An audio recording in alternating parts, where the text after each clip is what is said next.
Life of an Artist started as a project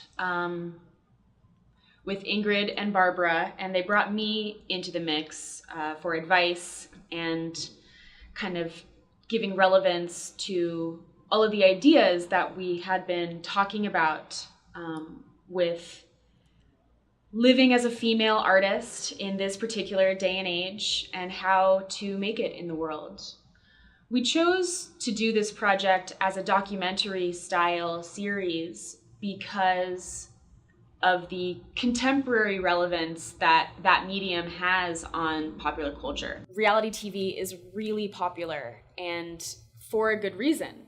People are able to relate to reality television quite a bit more, connect with the characters a bit more. The art world isn't really involved in that reality TV movement.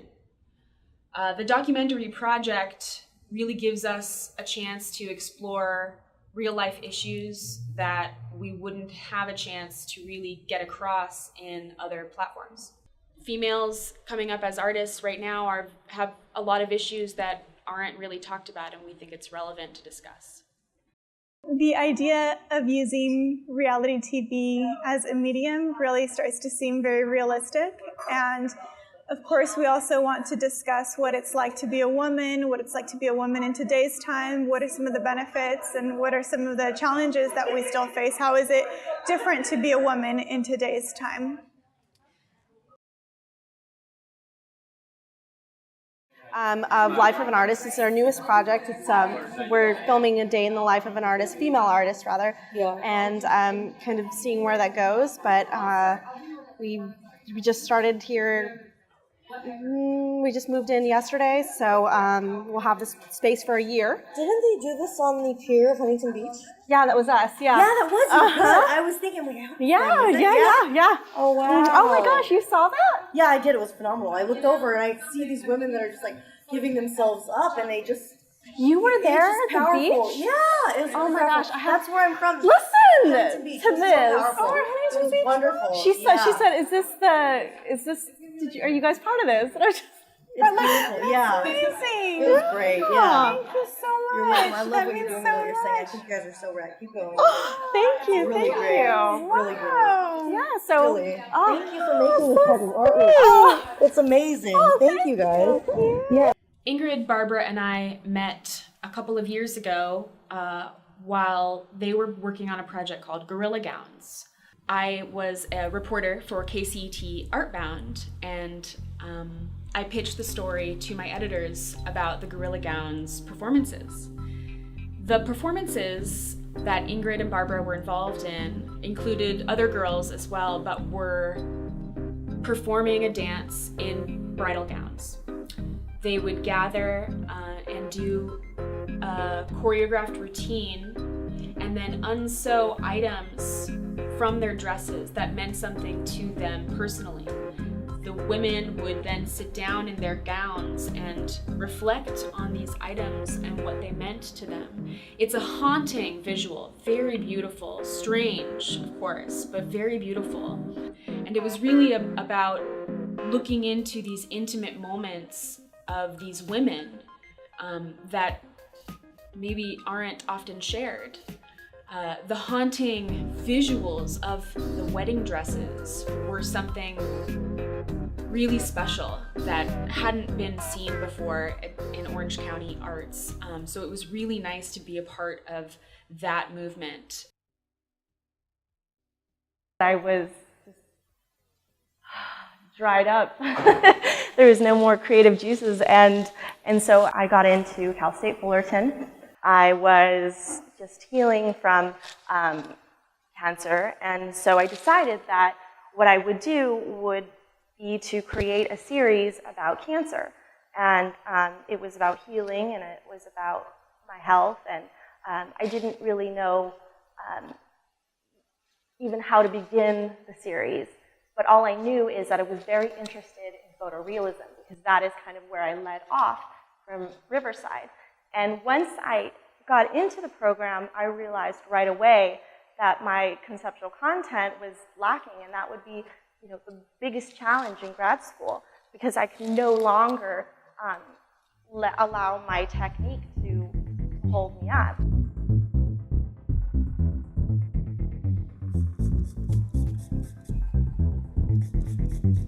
Hey, hi, how are you? Good, and you? Good, thank you. What are you up to? Good. Well, I'm starting a new series of charcoal drawings, Oh, nice. which I'm really excited about. And I love charcoal drawing as much as I miss oil painting, because it's kind of like oil painting. But I'm concerned because I feel I'd have to work a drawing straight through since I can't spray workable fixative. Oh, that's right. You're not allowed to come in contact with that. Yeah, I mean, I could use a mask, but even then, I don't know, I would just kind of rather stay away from it. I have to not use oil paints. I have to not use acrylic paints. I know Kevin and I were talking about his homemade remedies for fixatives. Wow, for fixatives? For charcoal. Awesome. Of course he would have something. Yeah. He's such a genius. Yeah, he wrote his thesis on it, so. He is totally the materials expert. Why didn't I think of that? Need to talk to Kevin. I think he's in his studio. Do you want to go check him out? Yeah, he's right upstairs. Okay. Yeah, let's go see if he's there. Okay.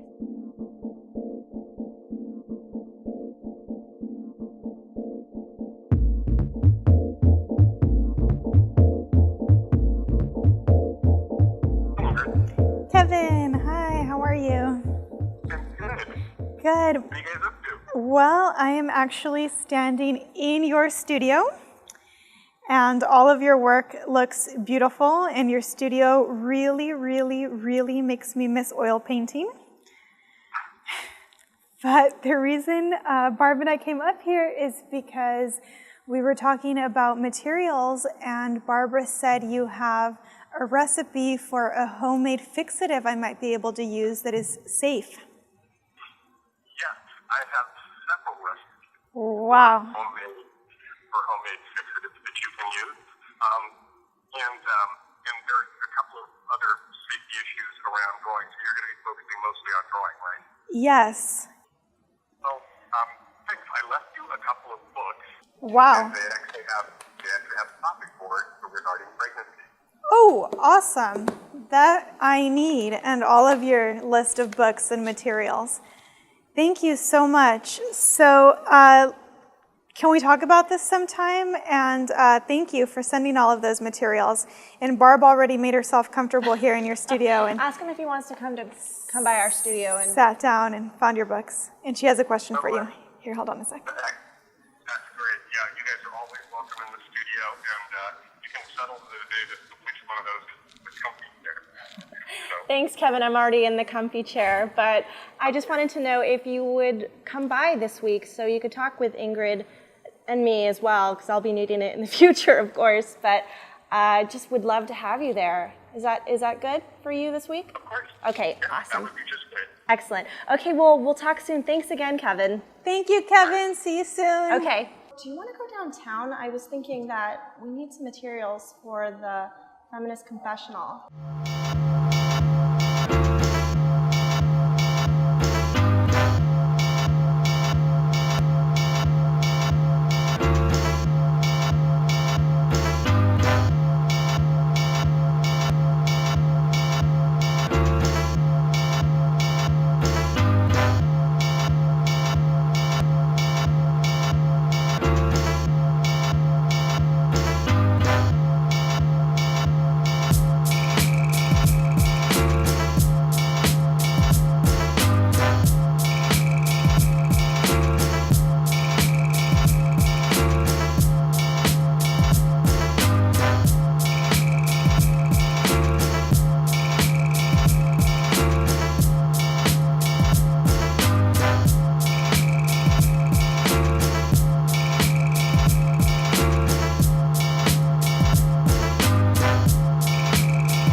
The Confessional is a participatory art project. Our goal is to gauge what feminism means today based on the perspective of anyone who is willing to share their perspective with us and the camera.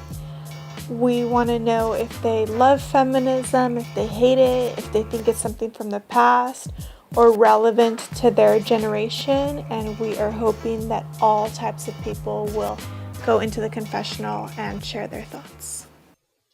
All right, Feminist Confessional, when we go? What are we gonna do? We have so much to do. You guys are all the blueprints. Okay, so we have close to nothing. We have blueprints made by my sister's boyfriend, not even us, who is an architect, thank God. We have a list of items, which, I mean, at this point, I'm guessing, I'm hoping that all these are right. Collaborations are always difficult to handle. It's a very sensitive topic, especially for sensitive people like artists. Artists are very self-centered by nature. That's just part of the game. Sometimes it can get sticky. The gorilla gown performances had a lot of difficulty collaborating, and that ended up being part of the reason why they stopped doing those performances together as a group, because the collaboration wasn't succeeding. Ingrid and Barbara are getting on my nerves at this point. They're both upset about things that neither one of them are talking to each other about. And this feminist confessionalist thing, I've been pretty much staying out of it, but it seems to be getting worse and worse for both of them, because they're both trying to plan it and trying to take the lead, and it's not really working out that way, but they're not talking about it. I think they're afraid of ruining the friendship, but it's getting pretty difficult. They're both coming to me to try to mediate and vent and try to help solve their problems, but I'm barely involved, and I know that's maybe not the best thing, but I know it's what I need to do at this point. I'm not sure.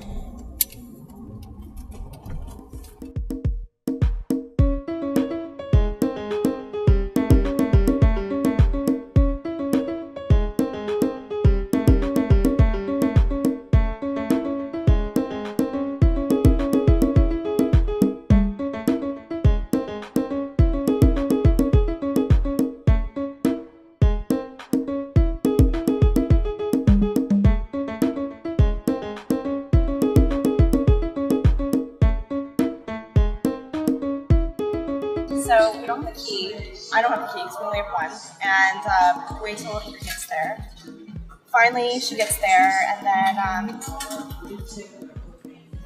it was just weird. I mean, like, I know she's sick, and I know that was the reason why she wasn't there, but I don't know. I think even before that, there's this like weirdness, there's this tension. I don't know where it's coming from. She is pregnant. I mean, given she's pregnant. Morning sickness. Okay, it's fine, but like,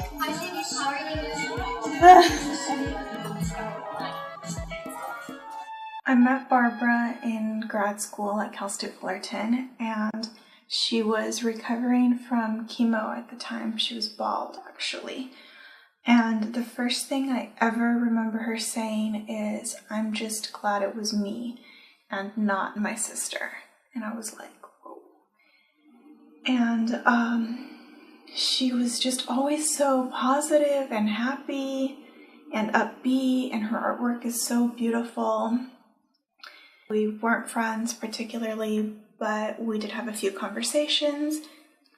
And then she later came up to me and said, "Hey, can I be in your performance piece in Gorilla Gowns?" She was like, "I heard about it and I already bought a wedding dress."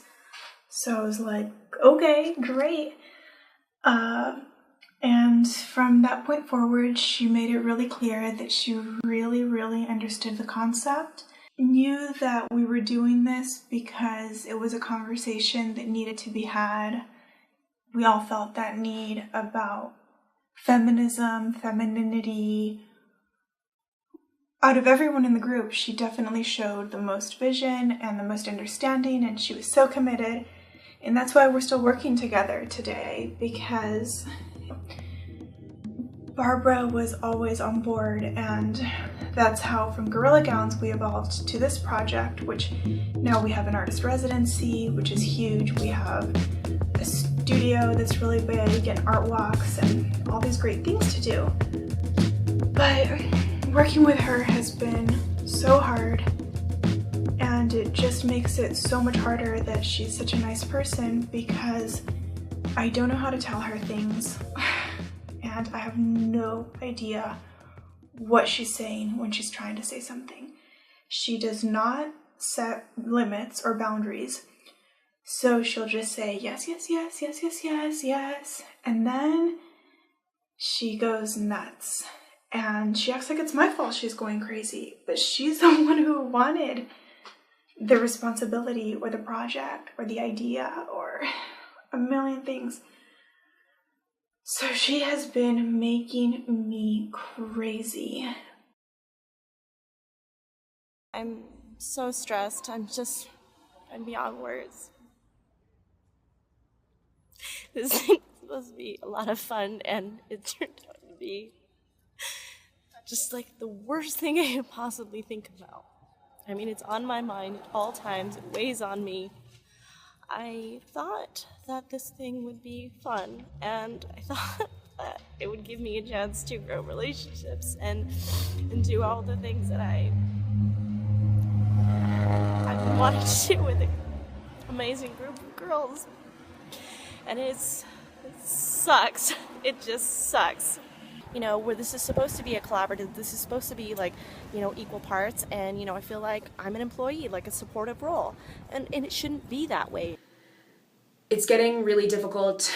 Collaborating is a really hard thing. I don't even feel like I'm collaborating at this point. I feel like I'm just on the outside looking in. I don't feel like I'm a part of this. I feel like they're doing their thing and I'm just kind of separated or something. Stay tuned to find out if they can overcome the difficulties of collaborating.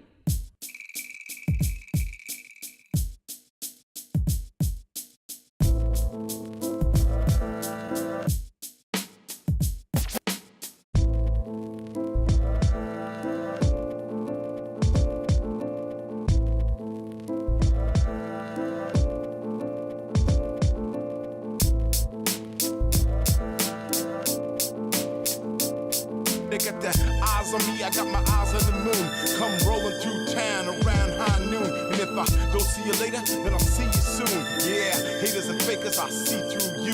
You like do this, do that, do this, do that. I do what I do, spit my gift and react.